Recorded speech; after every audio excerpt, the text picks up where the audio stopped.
She caught her millionaire husband with mistresses, disappeared pregnant, and returned 4 years later, with twin sons who looked just like him. Emma Lawrence stood outside the tall glass tower that housed Grayson Enterprises, her breath catching slightly as she adjusted the small bag in her hands.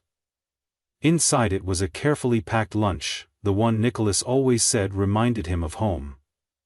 She hadn't planned to stop by his office today. It had been a long night, the twins inside her belly had kicked relentlessly, and her back ached. But something in her told her this was important. She had just come from her final ultrasound and had seen them again, 2 perfect boys. They were healthy, strong, and clearly determined to stretch her to her emotional and physical limits. She smiled to herself. She couldn't wait to tell Nicholas in person. He'd seemed distant lately, distracted, but she chalked it up to the usual pressure of managing an empire. He was a CEO after all. He carried the weight of thousands of people on his shoulders. That's why she'd chosen to show up today, without warning, with lunch and good news. To remind him that some things were bigger than power and stress. Like family. The receptionist greeted her by name and smiled, not stopping her as Emma stepped onto the elevator. She knew the way by heart. The top floor, far away from the chaos of everyday operations, where Nicholas kept his office pristine and private. As the elevator opened and she stepped into the silent hallway, her heels clicked softly against the marble. She heard laughter behind the double doors before she reached them. His laugh, deep, familiar, but not alone, female voices, 2 of them. Emma hesitated. Her hand hovered above the handle. She told herself not to assume the worst. Maybe it was a meeting, maybe his assistant had company. She pushed open the door slowly, her heart still calm, her breath steady. But what she saw inside knocked the air out of her like a punch to the chest. Nicholas sat relaxed on the couch in his office, jacket off, drink in hand. Next to him 2 women, one with a hand on his arm, the other laughing a little too closely. He didn't see her at first. They were too absorbed in their flirtation, their closeness, the unspoken intimacy that had no place in the life he had promised Emma. When he did finally look up, it was slow, casual, as if expecting another assistant or employee. Then he saw her. The bag in her hand, the swelling curve of her stomach, her eyes. For one awful second, no one said a word. Emma didn't cry. She didn't scream. She didn't throw the bag of food or demand answers. She simply looked at him, held his gaze for one long, burning moment, then turned and walked out. Past the stunned women, past the silent hallway, past the smiling receptionist who said, "Have a lovely day," without looking up. She stepped outside into the sharp autumn air, the city rushing around her as if nothing had happened. As if her world hadn't just shattered. She walked 5 blocks before she even realized where she was going. Her phone buzzed in her pocket, probably him. But she didn't check. She kept walking. She knew now that everything had changed. There was no conversation that could fix what she had just seen. There was no excuse or apology that could make it right. She had come to tell him she was carrying his sons. Instead, she walked away with them still hidden inside her. 3 hearts now beating in silent defiance. And just like that, Emma Lawrence disappeared. The train ride out of Manhattan was long, gray, and strangely comforting. Emma sat by the window, one hand resting protectively on her belly, the other holding a small paper coffee cup she had no intention of drinking. She watched the buildings blur into smaller towns, the skyline giving way to trees and quiet roads, until the city that had built her relationship, and destroyed it, was gone. She hadn't packed much, only what she could carry, because she hadn't planned to leave. But after what she saw in Nicholas's office, there was no going back. She had made up her mind the moment the elevator doors closed behind her. Her heart had shattered silently, and yet, all she could think about now was survival. Not revenge, not confrontation, just protection. For herself, for the babies, for the life she needed to rebuild far away from him. She didn't tell anyone where she was going. Not her sister, not her college friends, not even her landlord. She didn't use her bank cards, she paid for everything in cash. It felt dramatic, like something out of a movie, but the truth was, she didn't trust Nicholas not to come after her, not because he loved her, but because his pride might compel him to fix what he had broken, for the sake of appearances. Emma wasn't interested in being saved, she was interested in never being betrayed again. She found a small rental cottage 2 states away, just outside a quiet coastal town in Maine. The place was old, with creaky floors and a leaky faucet, but it was peaceful. There was a pine tree in the front yard, and seagulls that called to each other in the morning. It was nothing like the penthouse she had once shared with Nicholas, but she could breathe here, really breathe. She contacted a local OB/GYN, who didn't ask questions about why she had moved mid-pregnancy. She found a second-hand crib on Facebook Marketplace and assembled it herself, piece by wobbly piece, while the twins kicked gently inside her. She didn't cry during those long nights, not because she wasn't broken, but because she didn't want her babies to feel her sadness. She told them stories while lying on her back, hands on her stomach, imagining what their faces might look like. She knew they'd resemble him, it was unavoidable. And she also knew that even if it hurt to see him in them, she would love them harder than she'd ever loved anyone. The day she gave birth came earlier than expected. She was 36 weeks when the contractions started, sudden and sharp. There was no one to call, no one to drive her. She took a cab to the local hospital, gripping the armrest with every wave of pain, barely making it through the entrance, before collapsing into a wheelchair. The delivery was long, intense, and filled with moments where she thought she might pass out completely. But when the nurses finally placed 2 tiny boys in her arms, Lucas first, then Oliver, everything else vanished. They were perfect, identical, yet already with subtle differences in the way their lips curved and their fingers curled. She held them both against her chest and whispered, "You're safe now. We'll be okay." The nurses asked about the father for the birth certificate. She left the space blank. He stayed in the hospital for 4 days, then took the boys home wrapped in mismatched blankets. The cottage was colder now, but she didn't mind. She swaddled them tightly, placed them in the crib side by side, and sat nearby every night just watching their little chests rise and fall. Exhaustion crept in like a wave, but she pushed through it with the kind of strength she never knew she had. She fed them every 3 hours, she rocked them during colic cries. She changed diapers by flashlight when the power flickered during a storm. She didn't sleep more than 2 hours at a time, but somehow, she found beauty in the chaos. Weeks turned into months, the town slowly became home. She started walking with the boys along the beach in the mornings, wrapped up in a double stroller, their blue eyes watching the sky with wonder. The neighbors got used to her, some offering small help like warm soup or used toys. A woman at the grocery store taught her how to coupon. An elderly man at the park taught Lucas how to throw a pine cone like a ball. These small kindnesses built a world around her, a new kind of family. She never mentioned Nicholas. Not to anyone. When people asked, she simply said the boy's father wasn't around, and then she changed the subject. She kept her last name. She kept the photos of their first smiles to herself, and though the ache of what she'd lost still visited her on the quietest nights, she didn't regret walking away. Because here, in this quiet place, filled with sand, wind, and 2 little boys who now called her Mama, with sticky fingers and sleepy giggles, she had found something Nicholas Grayson would never understand. She had found peace. 4 years passed like a tide, slow but constant, reshaping Emma's world in quiet ways. What had once been raw pain gradually softened into something more complex. A bittersweet mix of strength, exhaustion, and resilience. The little cottage that once felt like a hiding place had become a true home. The cracks in the walls didn't bother her anymore. The floors still creaked underfoot, but the noise had turned familiar, even comforting. Most mornings began before the sun rose, when 2 sets of small feet came thumping down the hallway and climbed into her bed, burying under the blankets with cold toes and tangled hair. Lucas and Oliver, now 4 years old, had grown into sharp, curious little boys. They were inseparable, constantly talking over each other, constantly trying to outsmart her, and always asking questions about everything, from why the ocean moved, to why she always smiled when they said, "I love you." They were beautiful, and the resemblance to Nicholas only grew stronger with time. Sometimes it startled her.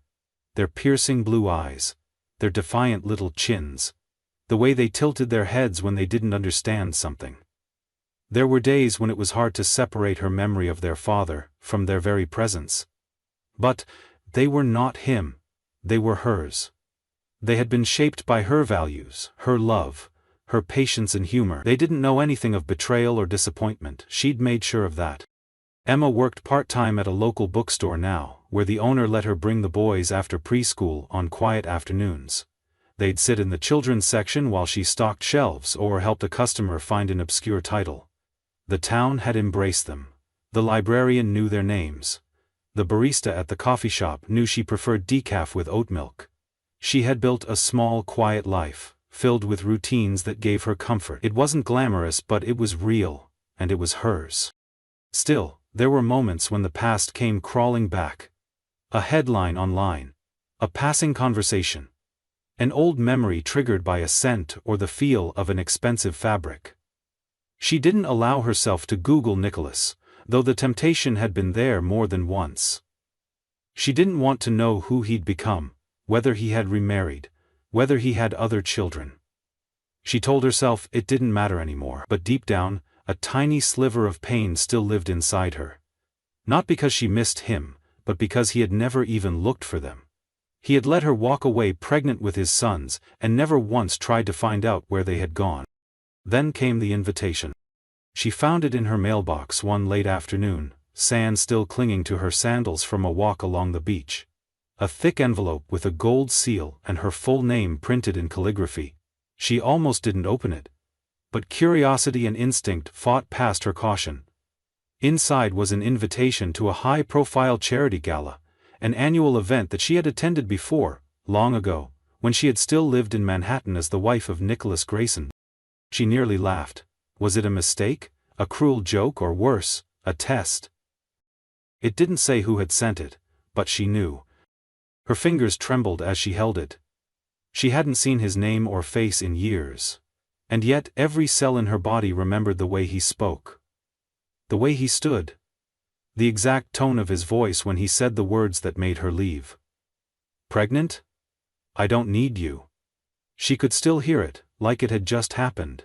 And now, after 4 years of silence, an invitation? She wanted to throw it away, to tear it into pieces and pretend it never reached her door.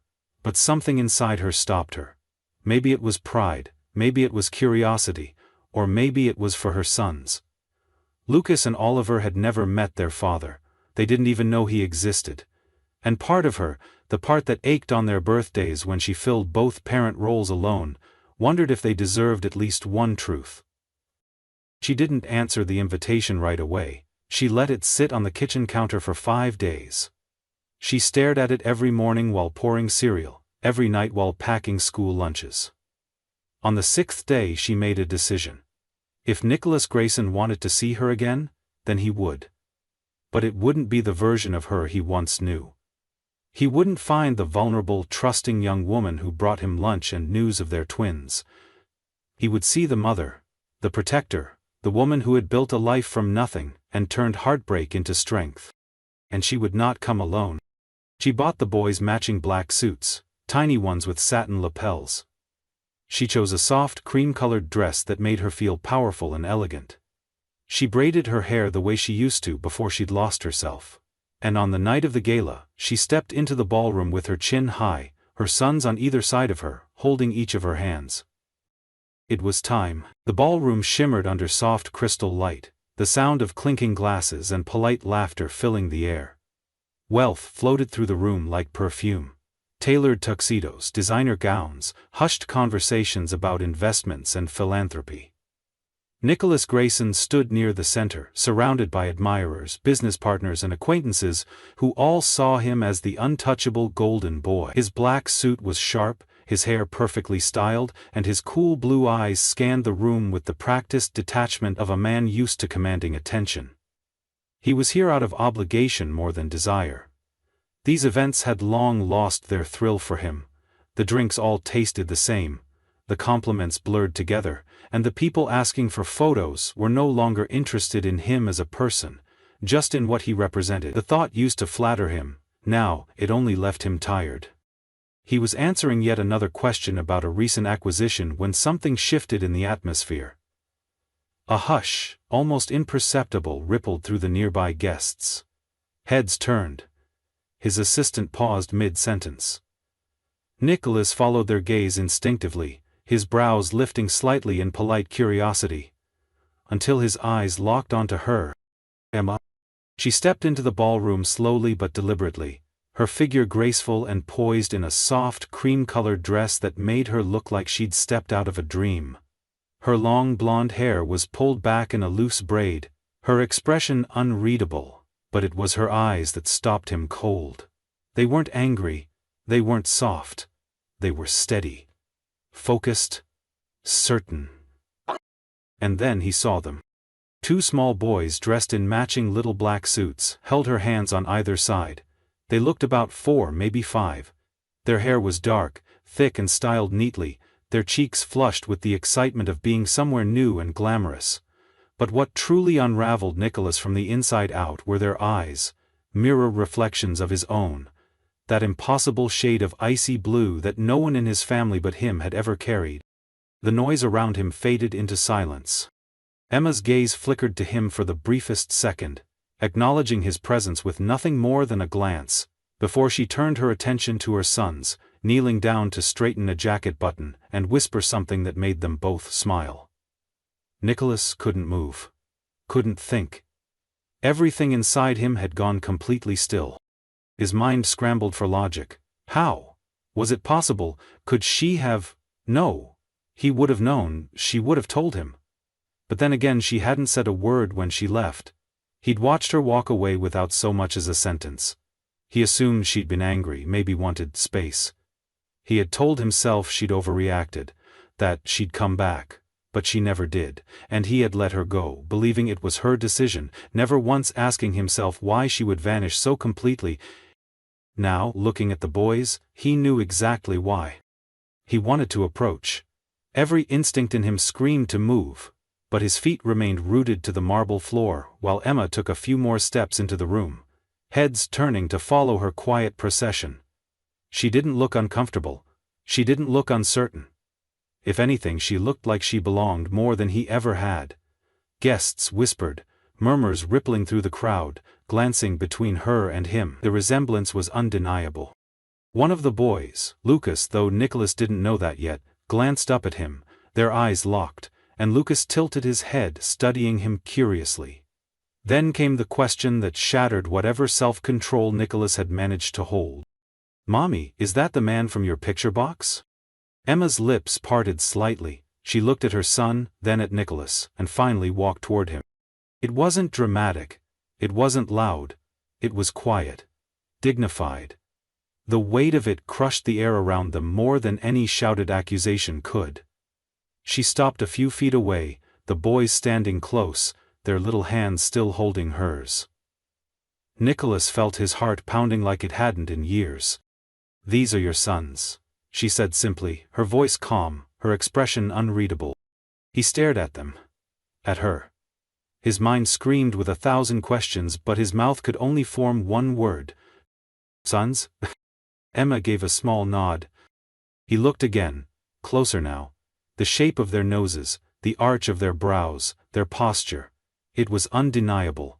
For a man so obsessed with control, with certainty, Nicholas felt something inside him collapse. It wasn't just shock. It was regret. Crushing, suffocating regret. "I didn't know," he said, and the words came out barely above a whisper. "You never told me." Emma raised an eyebrow, not in accusation but in quiet acknowledgement of the irony. "I didn't think you'd care." That sentence landed like a blade. He felt it hit deeper than any business failure, any public scandal could have. He wanted to protest, to explain, to tell her he would have cared, that he could have been different, but he knew she wouldn't believe it. And maybe she shouldn't. A quick glance around symbolized that Evie was ready. Or almost ready. The boys looked between them, sensing something but not understanding. Emma kneeled beside them again and smiled. "Why don't you go get a juice box? I saw some near the dessert table." They nodded, still curious about the strange man who had made Mommy go quiet, but trusting her enough to run off. Now they were alone. Nicholas looked at her again. Really looked. She wasn't the woman he remembered. She was stronger, grounded, resilient. And he was not the man she once loved. "Why now?" he asked quietly. She exhaled. "I didn't come for you," she said honestly. "I came to show them that I'm not afraid of you anymore." Nicholas nodded slowly, understanding something in that moment he hadn't been ready to understand before. She didn't need anything from him. But maybe, for the first time in his life, he needed something from her. Nicholas didn't sleep that night. After the gala ended and the guests filtered out, their murmurs still echoing in his ears, he stood in the empty ballroom long after the lights dimmed. The image of Emma's face, steady and sure, and the two boys in miniature tuxedos, his sons, haunted him with relentless clarity. He had faced mergers, lawsuits, and public scrutiny, but nothing had ever rattled him like the quiet truth in her eyes. She hadn't come back angry, she hadn't come back begging. She had come back complete, self-sufficient, with living proof of the family he had thrown away. Back in his penthouse, the silence screamed at him. He walked from room to room, suddenly aware of how empty everything was. There were no toys on the floor, no tiny socks in the laundry, no drawings on the refrigerator. He sat on the edge of his bed, still in his suit, and replayed every moment from 4 years ago. Her standing in the doorway, the expression on her face, the bag in her hand, her silence, his arrogance, the women laughing beside him. He had dismissed her without a word, assuming she would come back, because in his world people always did. But she hadn't. And he had never once gone after her. Until now, he didn't realize how much that had cost him. The next day, Nicholas did what he never thought he would do. He reached out. A mutual acquaintance had greeted Emma at the event and mentioned that she was living in Maine. It wasn't much, but it was enough. He didn't send lawyers, he didn't send a formal request. He sent a letter. A handwritten one, not typed, without a signature block or company seal. He told her that he understood if she never wanted to see him again, but that he would give anything for the chance to know his sons. He didn't demand anything, he didn't mention custody or rights. He simply asked if she would meet him for coffee, just once, no lawyers, no pressure. Emma didn't reply for 2 weeks. When she finally did, it came in the form of a short email, a time, a place. A small cafe by the water in her town, no greeting, no emotion, just clear boundaries. But she agreed to meet. Nicholas flew out the next morning and arrived hours early. He sat in the cafe with 2 coffees, checking the door every 5 seconds, unsure of what he would even say.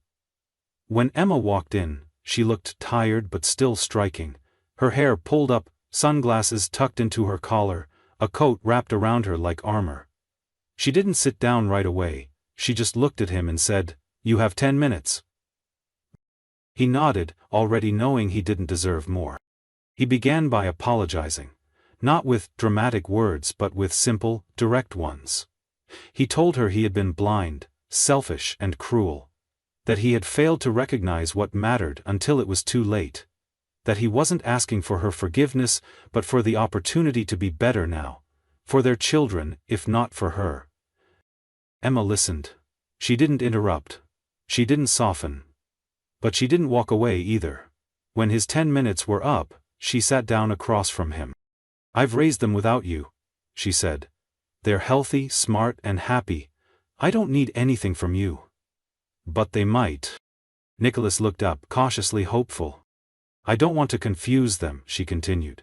"They know their story in a simplified way, but if I let you in, even a little, you need to understand, this has to be on their terms. You don't get to come and go. If you step in, you stay." He swallowed hard, nodded once and said, "I'm ready." She watched him for a moment longer and then pulled something from her bag, 2 crayon drawings, folded in half. "They made these after the gala. This one's from Lucas and this one's from Oliver. They don't know who you are, but they both drew you." His hands trembled as he opened the papers.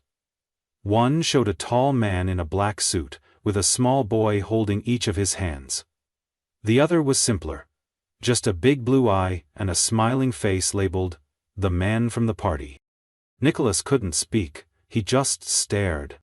"You can meet them," Emma said quietly, "but not as their father, not yet. as someone new. A friend. They'll ask questions, and I'll answer them when they're ready. He nodded again, overcome by emotion. Thank you. Emma stood. Don't thank me, prove it to them.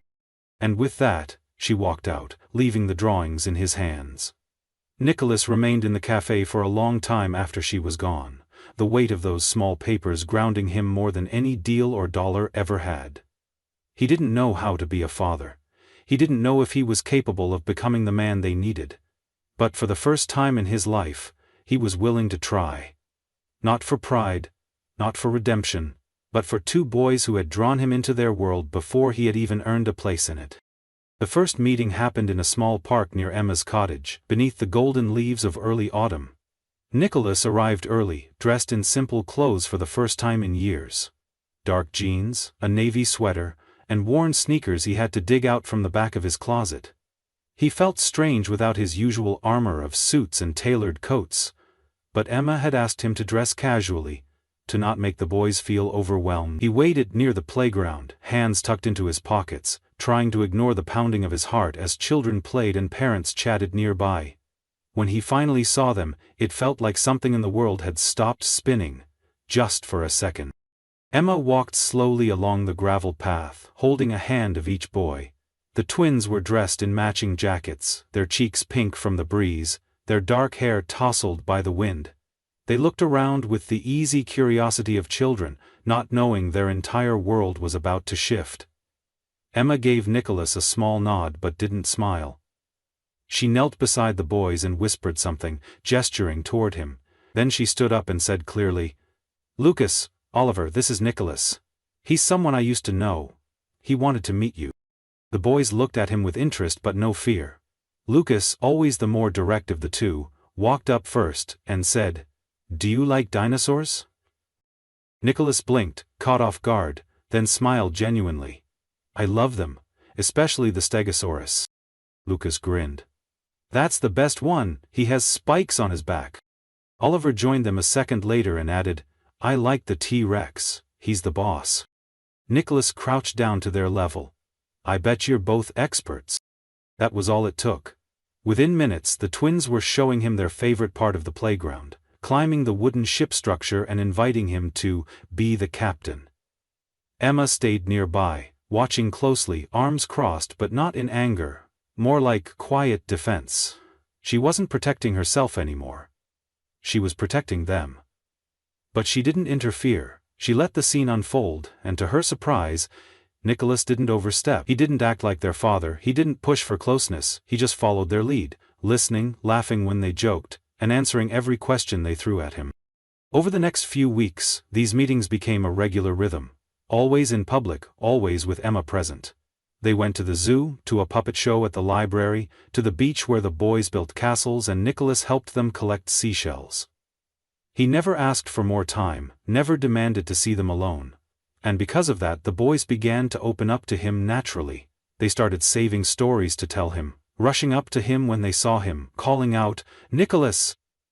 with genuine excitement. It surprised Emma how easily they accepted him. And it surprised her even more how different he was. He didn't bring expensive gifts or make grand gestures. Instead he showed up on time. He remembered the boys' favorite snacks. He asked how their school week went, and listened patiently to every long meandering story they told. One day Lucas fell while running and scraped his knee. Nicholas was the one who scooped him up, comforted him, and sang a silly little song until the tears stopped. Emma had to turn away, swallowing an emotion she didn't expect. Still, she kept her guard up. One consistent month didn't erase 4 years of silence. But she couldn't deny the change in him. He was no longer the man who had dismissed her with a careless phrase. He was quieter now, more intentional, and even uncertain at times. That vulnerability, once so foreign to Nicholas, was what made her start to believe this might not just be temporary. One afternoon in late October they stayed at the park longer than usual. The sun had started to set, casting a golden glow across the trees, and the boys were drawing pictures in the dirt with sticks. Emma and Nicholas sat on the bench, a few feet apart, watching them. "Thank you," Nicholas said, his voice low, "for letting me be here." Emma glanced at him, but didn't answer right away. The silence between them wasn't cold, it was contemplative. "You're doing better than I thought you would," she admitted. "You haven't run." "I've wanted to," he said with a faint smile. "This is harder than anything I've ever done. It's the first time I've been truly scared of failing."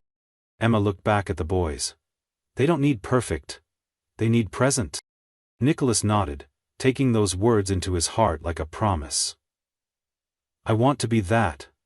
Not for me. For them. And for you, if you'll let me." She didn't respond immediately, but her expression softened just enough to let him hope. That night, after they said goodbye and the boys hugged him tightly without needing any encouragement, Emma stood by her car and said quietly, "Next time, you can come to the house." Nicholas felt something inside him break open. Relief, gratitude, and a sense that maybe, just maybe, this wasn't about forgiveness anymore. Maybe, it was about building something new. One small moment at a time. The first time Nicholas stepped into Emma's cottage, he felt like he was walking into a life he was never meant to see, yet had longed for, without realizing it. It was small and warm, with faded wallpaper and old hardwood floors that creaked when you walked across them. But every inch of the space spoke of love and memory. Crayon drawings were taped to the fridge in uneven lines, tiny shoes were scattered near the door, and the faint scent of something sweet, maybe vanilla or cinnamon, hung in the air. Lucas and Oliver raced in ahead of him, throwing off their jackets and running to the living room, where a blanket fort half collapsed over a pile of books. Nicholas stood awkwardly in the doorway, unsure of whether he should follow them or wait for permission like a guest. Emma walked past him, gently brushing his arm as she headed for the kitchen, and for some reason, that quiet gesture steadied him more than anything she could have said. He spent the afternoon with the boys on the living room floor, building Lego towers and pretending to be a monster while they shrieked with laughter. At one point, Emma came in with a tray of snacks and stood watching them silently. Nicholas caught her eyes and saw something that hadn't been there before. Not trust, not yet, but something closer to peace. She didn't speak, just sat nearby and let the scene unfold. Over the next few weeks, visits to the cottage became more frequent. They were still cautious, but less formal. Nicholas helped make pancakes on Saturday mornings, always burning at least one, to the boys' delight. He read bedtime stories, his voice, awkward at first, then slowly growing animated, as the twins demanded voices for every character. He stayed to fix a leaking faucet one day, then returned the next to replace a broken step on the porch. Emma didn't ask him to do any of it, and he never acted like it earned him anything. But each gesture became a quiet offering. One evening, after the boys had fallen asleep curled up in blankets on the couch, Emma and Nicholas sat outside on the back steps, wrapped in coats, sipping tea. The stars above the trees were unusually bright, and the night air carried the faint sound of ocean waves in the distance. "I never expected this," she said softly. Nicholas glanced at her, unsure if she meant the life she had built, the reappearance of him in it, or something else entirely. "I didn't either," he admitted. "I thought I could bury everything I did, keep moving forward like it never happened, but it stayed with me. You stayed with me." Emma didn't respond right away. She was looking at the stars, her profile outlined in the faint moonlight. "They might ask about you again," she said finally. "Lucas wanted to know if you used to live in a castle." Nicholas laughed under his breath. "I guess my old place might have felt like one to them." Emma smiled faintly but didn't turn to him. "I told them the truth. That we were once together. That things didn't go the way I hoped. That people make mistakes, and some try to fix them." He felt something twist inside him. Shame, yes. But also humility. Did they understand? They're kids. They understand more than we give them credit for. They sat in silence for a while longer before Nicholas said quietly, "Do you think there's any part of you that could believe in me again? Not for the past, but for who I'm trying to become?" Emma turned toward him then, not with anger, not with the bitterness he feared, but with honesty. "I don't know yet. But I believe the boys see something in you. And that's a good place to start." He nodded, accepting that. He didn't press, he didn't ask for more. A week later, a storm hit the town hard. The power flickered out during the evening, and branches thrashed against the windows. Emma had candles lit, blankets piled up, and was reading a book to the twins by flashlight, when Nicholas knocked on the door, soaked from rain, holding a bag of batteries and hot soup. "You shouldn't have driven in this," Emma said as she let him in. "I didn't want you in the dark alone," he answered. That night, after the boys had fallen asleep in sleeping bags near the fireplace, Nicholas and Emma sat close together, watching the flames. She leaned her head lightly on his shoulder. It was not a promise, not a declaration, but a moment of real closeness. Earned, not taken. And for the first time Nicholas didn't feel like a man trying to reclaim something he had lost. He felt like a father. Like a man finally stepping into the role he should have never abandoned. And beside him sat the woman who had every reason to hate him, yet instead chose to see who he was becoming. The twins' 5th birthday arrived on a crisp spring morning, the kind of day that seemed perfectly tailored for new beginnings. The air smelled of blossoms and earth, and sunlight filtered through the trees that surrounded the little cottage Emma had once chosen as a safe place to disappear. Now, it felt less like a hiding spot and more like a heart that had slowly, patiently opened itself again. There were balloons tied to the porch railing, and the backyard had been transformed into a makeshift celebration space, with picnic tables, colorful streamers, and 2 homemade cakes, one shaped like a dinosaur and the other like a rocket ship, just as Lucas and Oliver had requested. Nicholas had arrived early to help set up. He wore jeans and a gray t-shirt stained with icing and grass, his sleeves rolled up, his hands sticky with tape and ribbon.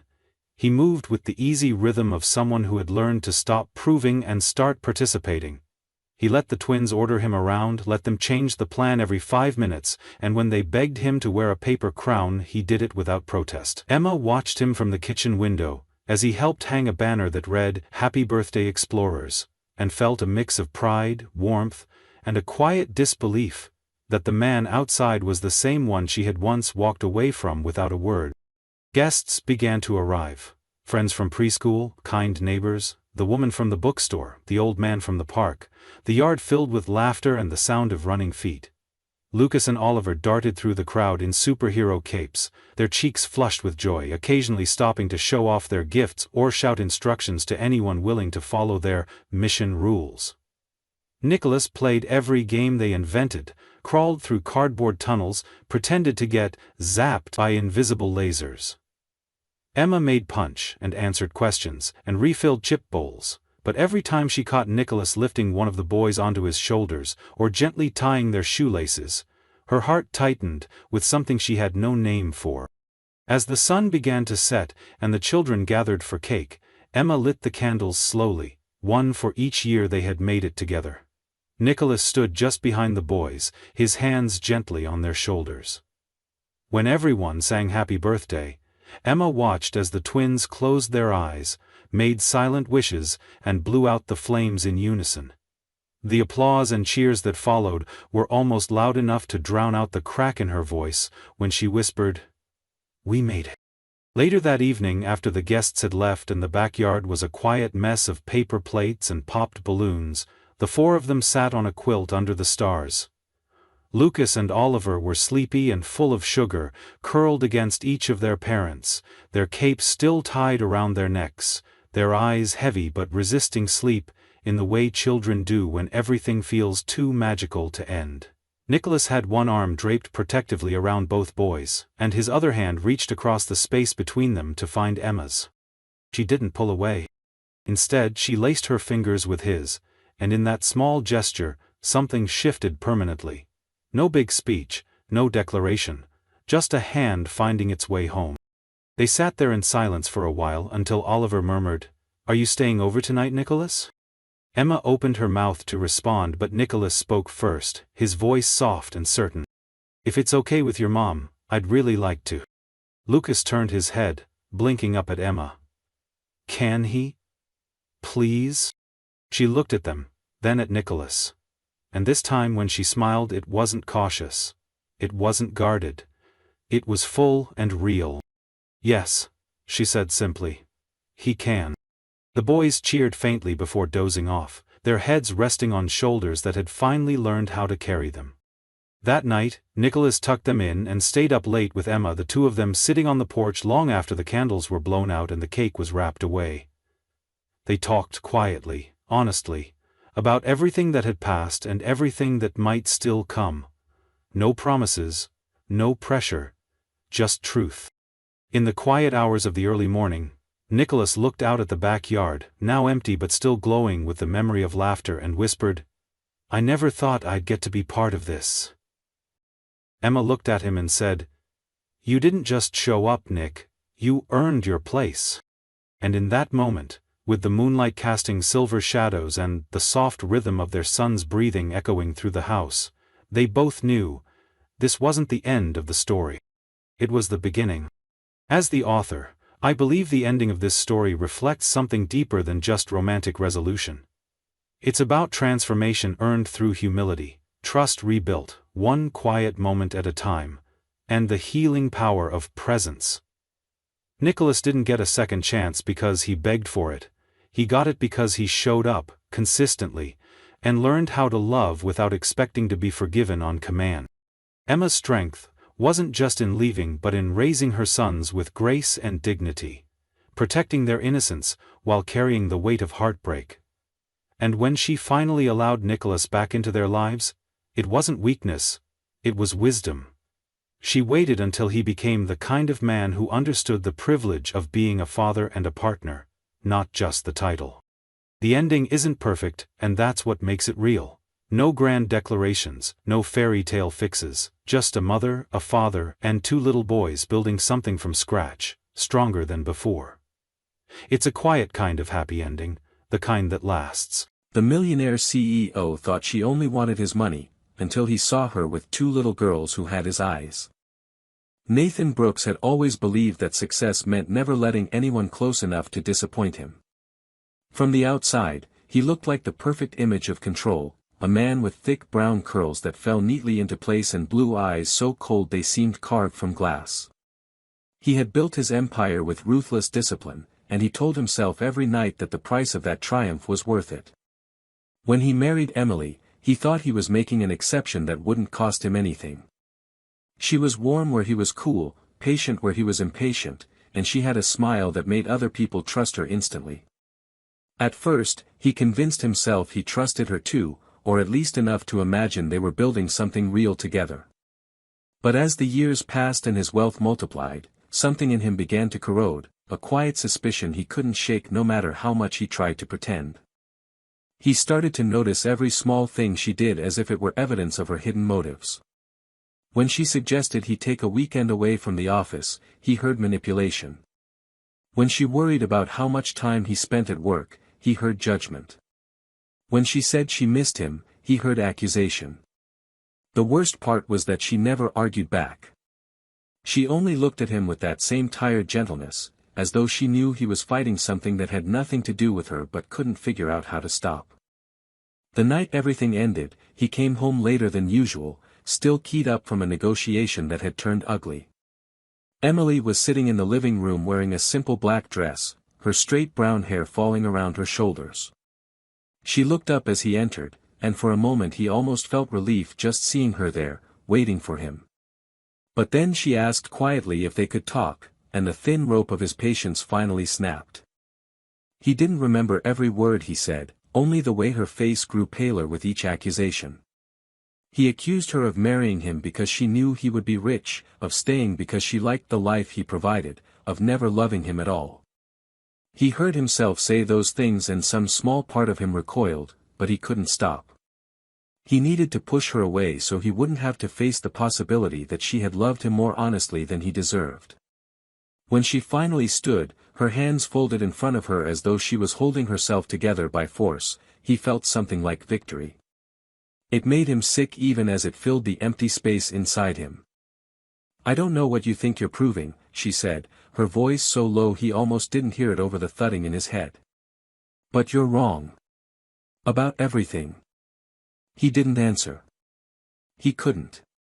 She watched him for a moment longer, and in her eyes he saw a grief so profound it felt like an accusation sharper than any words.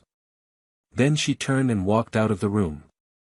He heard her packing, the sound of a suitcase zipper closing, the soft click of the front door. Nathan stood alone in the hallway long after she was gone, the silence echoing around him. He told himself she would come back, that she would realize she had no reason to leave, but even as he thought it, he knew it was a lie.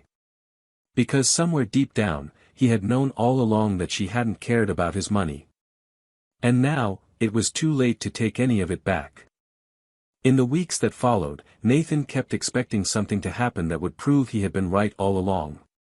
He waited for the call from an attorney demanding a settlement or a message from Emily asking for money she claimed she was owed. But none came. The days stretched into a cold, hollow routine that felt both familiar and unbearable. He would wake up in the cavernous bedroom that still smelled faintly of her shampoo, shower in silence, and drive himself to the office long before anyone else arrived. No one dared to ask where Emily had gone. His employees treated him with the same wary respect they always had, but he noticed how they avoided meeting his eyes, as if they could feel that something vital in him had cracked.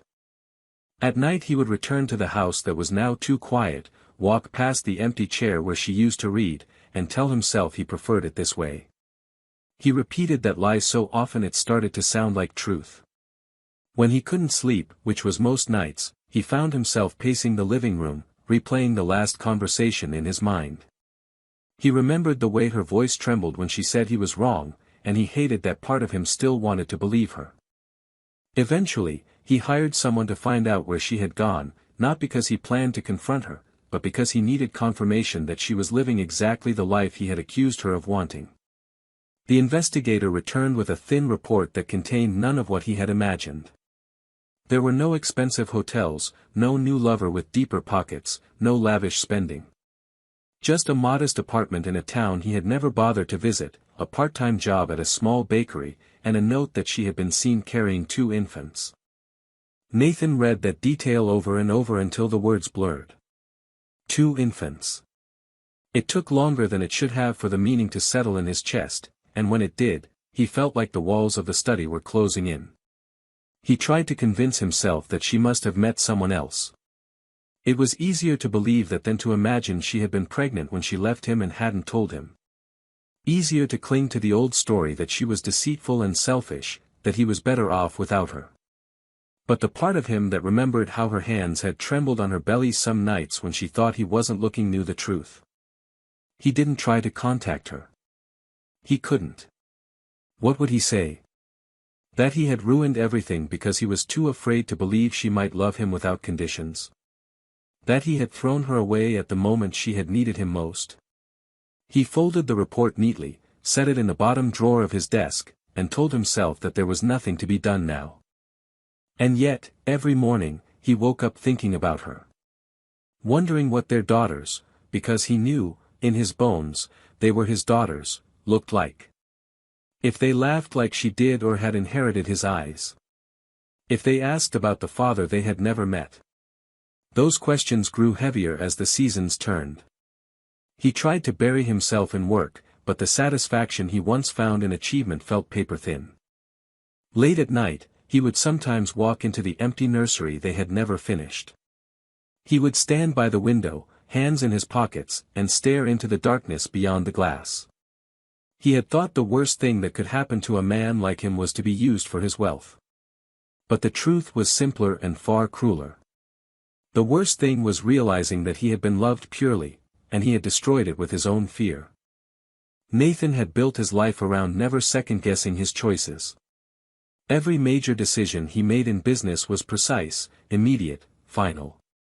But the knowledge that he might have children he had never met turned even the simplest moment into a quiet trial he could not escape.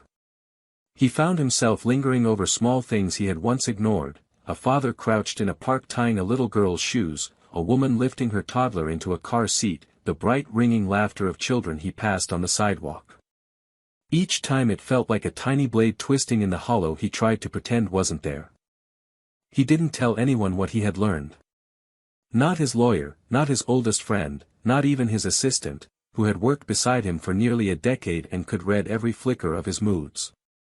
Instead, he carried the truth like a hidden bruise, something that hurt worse the more he tried not to touch it. He told himself he was giving Emily space, that it was better not to intrude on her life when he had forfeited any claim to it the day he accused her of betrayal. But he also knew that was only part of the reason he stayed away. The other part was simpler: he was afraid of what he would find if he showed up.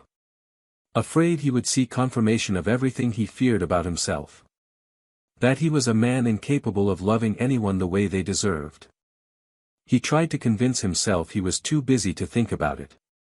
The company was expanding again, a new set of negotiations pulling him back into the familiar rhythms of work. But no amount of strategic planning could keep the memories from slipping in around the edges of his focus. Sometimes he would be sitting in a conference room listening to a presentation and suddenly remember the first time Emily had fallen asleep with her head on his shoulder. He would remember the way she looked at him when she was still sure they were building something lasting. He would remember how she had never once asked him for anything except his presence, and how that simple request had felt too enormous to grant. The nights were worse than the days. He had never liked going home before, but now the silence felt unbearable. He couldn't look at the kitchen without seeing her standing by the stove in her bare feet, or at the hallway without imagining her slipping quietly past with her hair loose around her shoulders. He found excuses to stay late at the office, not because he had pressing work but because it delayed the moment he would have to confront the reality he had created. And then, one afternoon, he found himself in the elevator staring at his reflection in the polished metal doors.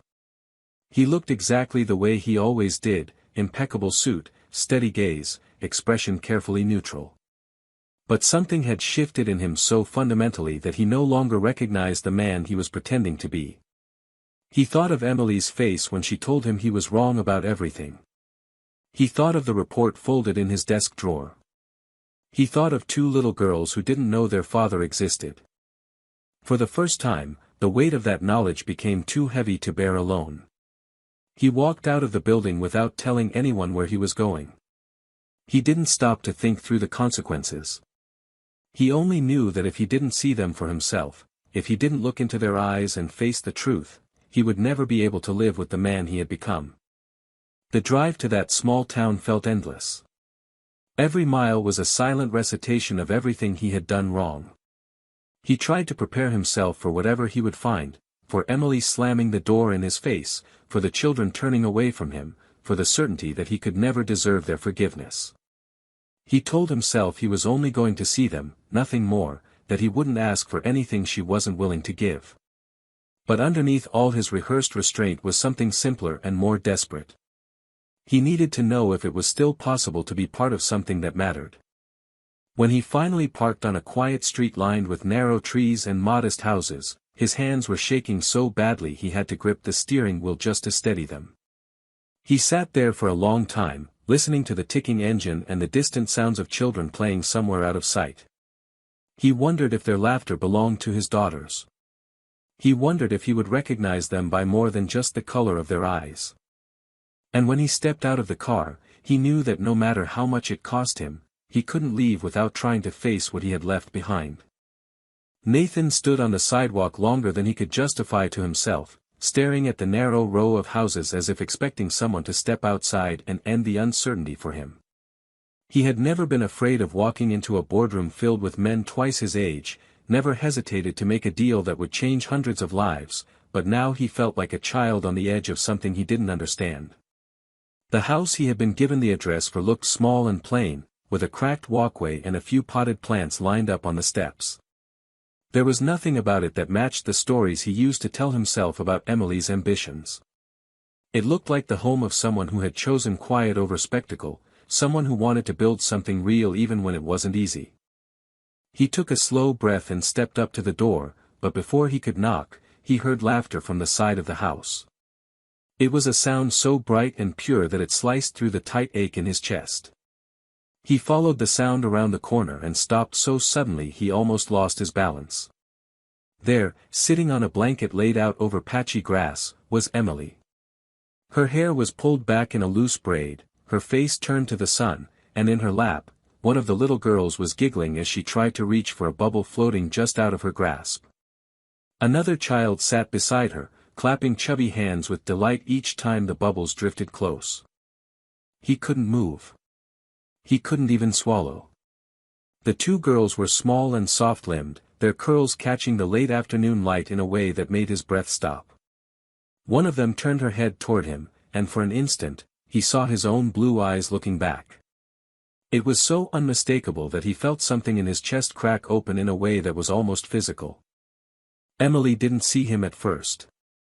She was too busy wiping a smear of soap from the nearest girl's cheek. It struck him how effortless she looked, how completely absorbed she was in the simple moment. There was no bitterness in her expression, no sign of the anger he had always expected to find in her if he ever saw her again. It was somehow worse than if she had looked at him with hate. Because it meant she had learned to live without him. When she finally glanced up and saw him standing there, the world seemed to hold its breath. Her hands stilled, her smile faded, and for a moment, she just stared. He tried to find words, but none came. The only thing he could manage was to lift a hand in a small, helpless gesture that felt inadequate for everything he was carrying. She didn't speak right away. She shifted the little girl off her lap and rose slowly, brushing grass from the knees of her black dress. He saw her take in his suit, the polished shoes, the way he was standing as if he were afraid to get too close. When she finally spoke, her voice was soft and careful, like she was afraid any sudden movement might shatter the fragile space between them. "What are you doing here?" she asked. He swallowed, feeling his throat close around the words. I needed to see you," he said. "To see them." Her gaze moved to the girls, who were both staring up at him with wide, curious eyes. He saw her gather herself before she answered. "You have no right to just appear," she said quietly. "Not after everything." He nodded because there was no defense, nothing he could offer that would make her believe he had any claim to this life she had built without him. "I know," he said. "I don't expect you to forgive me. I don't expect you to let me in. I needed to know if they were real." Emily's face changed then, something softening and breaking all at once. "They're real," she said, her voice catching. "They're as real as it gets." One of the girls took a tentative step toward him, her small hands balled at her sides. He didn't dare move. She was so small, impossibly small, and he felt a wave of regret so enormous it nearly buckled his knees. He wondered how many first steps he had missed, how many nights she had cried for a father who wasn't there. Emily glanced down at her daughters and then back at him. She looked like she was weighing something heavy in her mind. "You should go," she said finally, though her voice was softer than before. "This isn't the place for this." He nodded again. He couldn't argue. But before he turned to leave, he forced himself to look her in the eye. "I'm sorry," he said, and he meant it more than he had meant anything in his life. "I am so sorry." Then he took a step back, and another, until he was at the edge of the yard, the grass giving way to the cracked sidewalk. He watched as Emily knelt to gather the girls back into her arms, watched as she held them close as if to reassure them everything was fine. Only when she looked up again and met his gaze for the last time did he let himself turn away. He walked back to his car feeling like he had left a piece of himself behind, something he might never be able to reclaim. Nathan did not remember much about the drive home. The streets blurred into one another, washed out by the raw ache in his chest. By the time he pulled into his garage, the sky had darkened, but he felt as if no time had passed at all. He sat in the car long after he killed the engine, gripping the steering wheel like it was the only thing holding him upright. In all the scenarios he had imagined, seeing Emily again had always been something explosive, a confrontation, a reckoning, something he could fight his way through.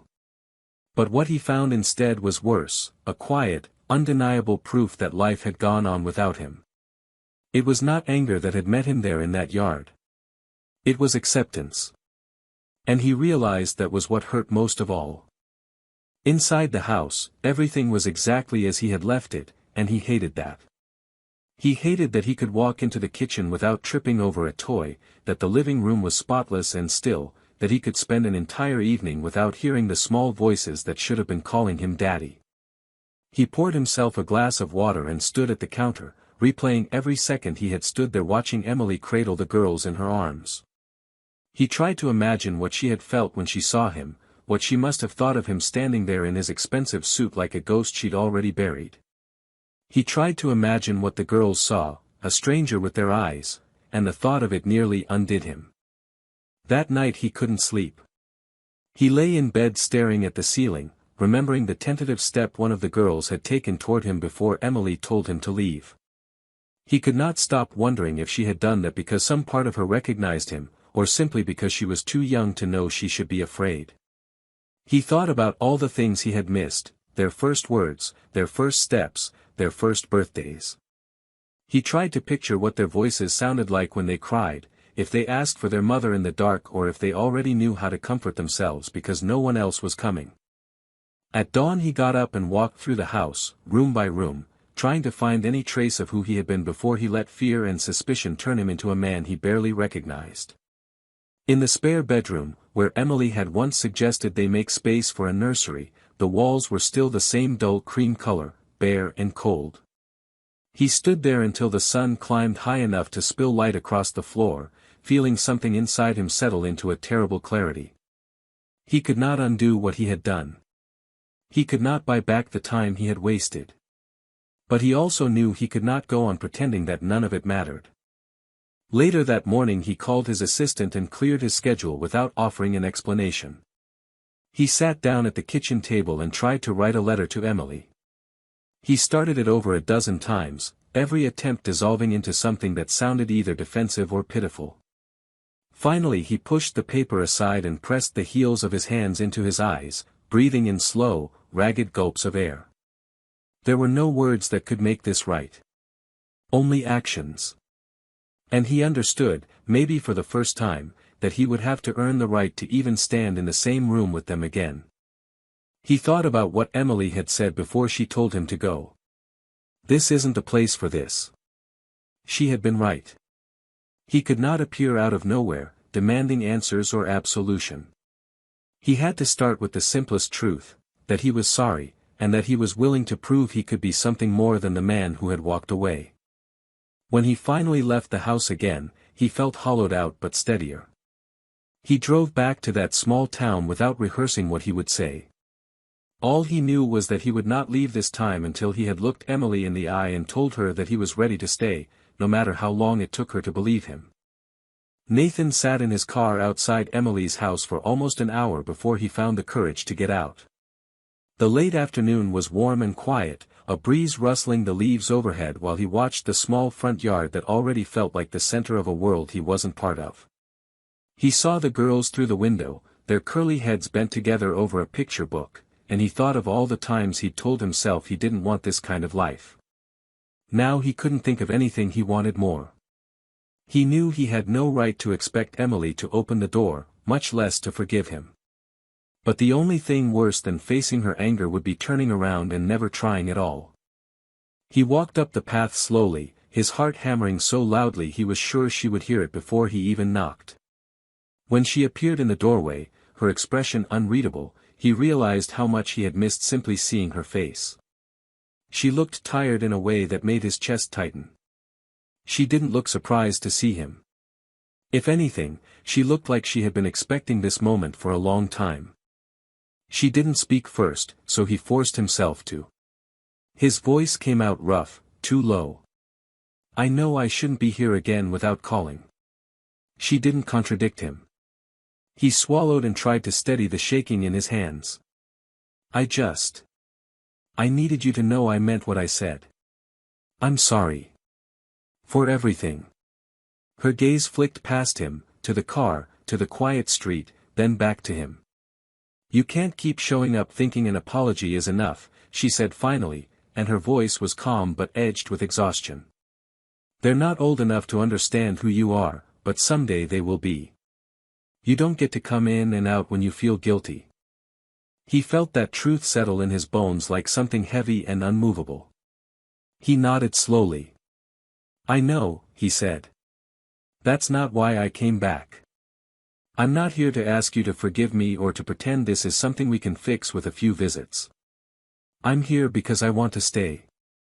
Because they're mine, and you deserve someone who doesn't disappear when it gets hard. Emily looked down at her hands for a long moment. He wondered if she was remembering how he had once said almost those same words when he proposed, how he had promised he'd always be there. He hated himself for every way he had betrayed that promise. When she lifted her gaze again, her eyes were shining, but she didn't let any tears fall. "You don't know what staying looks like," she said quietly. "It's not flowers and apologies. It's diapers and fevers and nights you can't sleep because you're so tired you think you might break." "I want all of it," he said, and this time his voice didn't shake. "I know it's not my place to say that. But if you'll let me prove it, I will." The screen door was still between them, the thin mesh like a fragile barrier he didn't dare cross without permission. Inside, one of the girls called something he couldn't hear, and Emily turned her head instinctively. She didn't look back at him right away. For a moment, he thought she would send him away again, and part of him would have understood if she did. But instead, she opened the door just far enough to step outside and pulled it closed behind her. She stood on the porch, her arms crossed over her chest, her shoulders tense. "If you want to be here," she said finally, "you'll start by coming tomorrow morning. Early. You can help me with breakfast and see what your daughters' lives actually look like. If you don't show up, don't come back again." He felt something loosen in his chest he hadn't realized was clenched. It wasn't acceptance. It wasn't forgiveness. But it was a beginning. He nodded once, unable to find any words that felt right. Emily looked at him like she was trying to memorize the moment in case it never happened again. Then she turned and went inside, closing the door with a quiet click that felt almost gentle. Nathan stood there long after she was gone, the evening air cooling against his face. He knew this wasn't a victory. It was just a chance. And for the first time in years, a chance felt like enough. Nathan barely slept that night. He lay in the dark with his eyes fixed on the ceiling, feeling the nervous thrum of his pulse in every inch of his body. He couldn't remember the last time he had been afraid of something this way. Board meetings, negotiations, even public scrutiny, none of it had ever made his heart pound like this.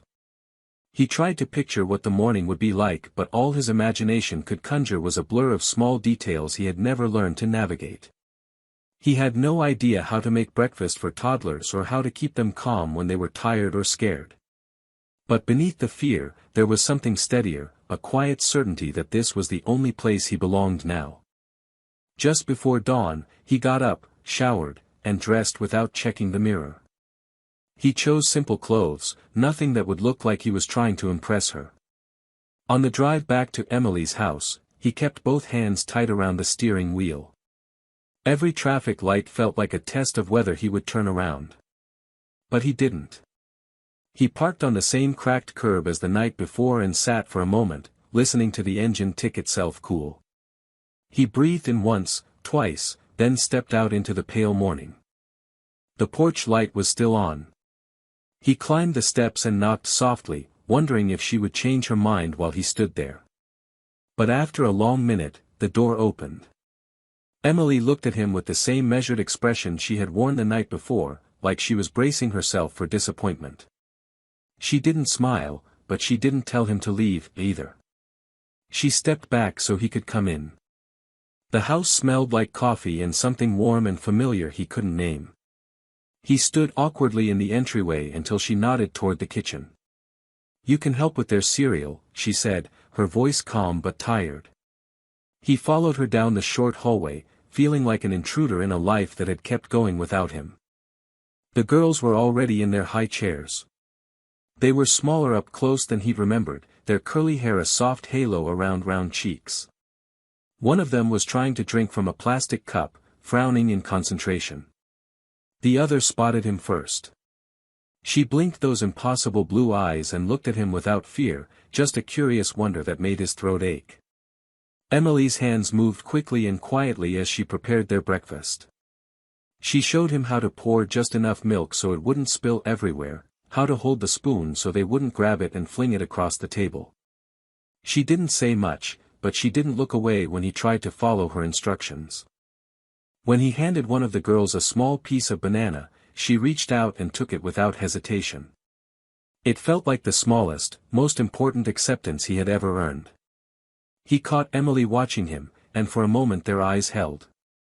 There was no accusation there, no triumph, just the fragile recognition that this was new for both of them. After breakfast, they moved into the living room. Toys were scattered across the carpet in bright, chaotic piles. Emily sat on the floor with the girls while he hovered by the doorway, unsure whether he was allowed to join them. She didn't say anything, but she patted the rug beside her, a small gesture that made his chest tighten. He knelt, awkward and stiff in his jeans, and waited. One of the girls, the quieter of the two, crawled toward him and pressed a block into his hand. He took it carefully, trying to remember how to smile without looking as scared as he felt. Emily leaned back against the couch, her arms folded, watching him. She looked tired in a way that went beyond a sleepless night. He realized this was her every morning, alone with 2 children, with no one to help or witness any of it. The guilt settled over him again, heavier because he could see how hard she had worked to hold everything together. He stayed until mid-morning. He helped clean up toys, learned how to fasten the tiny Velcro straps on their shoes when they grew restless, listened to their babbling voices as if they were the most important sound he'd ever heard. When he finally stood to leave, Emily walked him to the door. "You showed up," she said quietly, and though her voice was neutral, he thought he heard the smallest trace of surprise. He met her gaze, trying to keep his own steady. "I'll be back tomorrow," he said. She didn't answer, but she didn't look away either.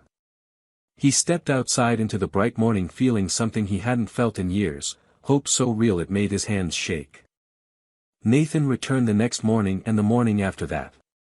Each time, he stood on the porch and waited for Emily to open the door, never assuming she would, never assuming he was entitled to the smallest scrap of her patience. She always looked at him for a moment before stepping aside. At first, they barely spoke.